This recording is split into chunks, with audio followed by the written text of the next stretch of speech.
এবং এই মুহূর্তে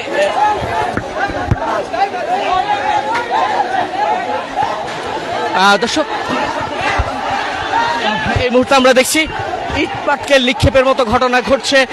শিক্ষার্থীরা পুলিশকে লক্ষ্য করে এবং শিক্ষা বোর্ডের ভবন লক্ষ্য করে তারা ইট পাটকেল ছুটছে।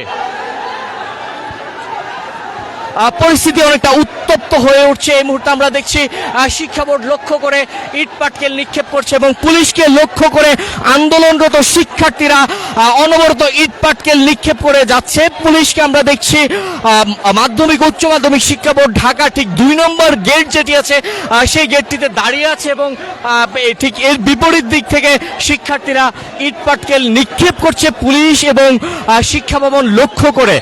দর্শক দেখছেন এই মুহূর্তে পরিস্থিতি অনেকটা উত্তপ্ত হয়ে উঠছে।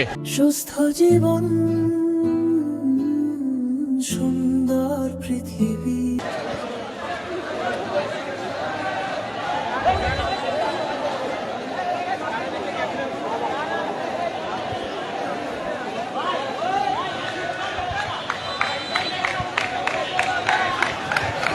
অনেকটা থমথমে পরিস্থিতি বিরাজ করছে আমরা দেখতে পাচ্ছি।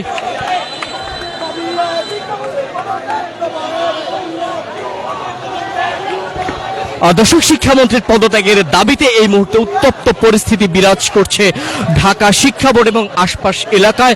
আমরা দেখছি শিক্ষার্থীরা, আমরা একটু আগে দেখেছিলাম শিক্ষার্থীরা শিক্ষা ভবন লক্ষ্য করে ইট পাটকেল নিক্ষেপ করছে এবং এর পরবর্তীতে মূল ফটক থেকে সরে এসে শিক্ষা ভবনের ২ নম্বর গেটের সামনে এসে তারা অবস্থান নিয়েছে এবং সেখানে পুলিশকে লক্ষ্য করে ইট পাটকেল নিক্ষেপ করতে আমরা দেখেছি এবং শিক্ষা ভবনকে লক্ষ্য করেও ইট পাটকেল নিক্ষেপ করেছে। পরবর্তীতে আমরা দেখতে পেয়েছি ঠিক ২ নম্বর গেট থেকে পশ্চিম দিকে যে সড়কটি গিয়েছে সেই সড়কের দিকে এগিয়ে যাচ্ছে শিক্ষার্থীরা।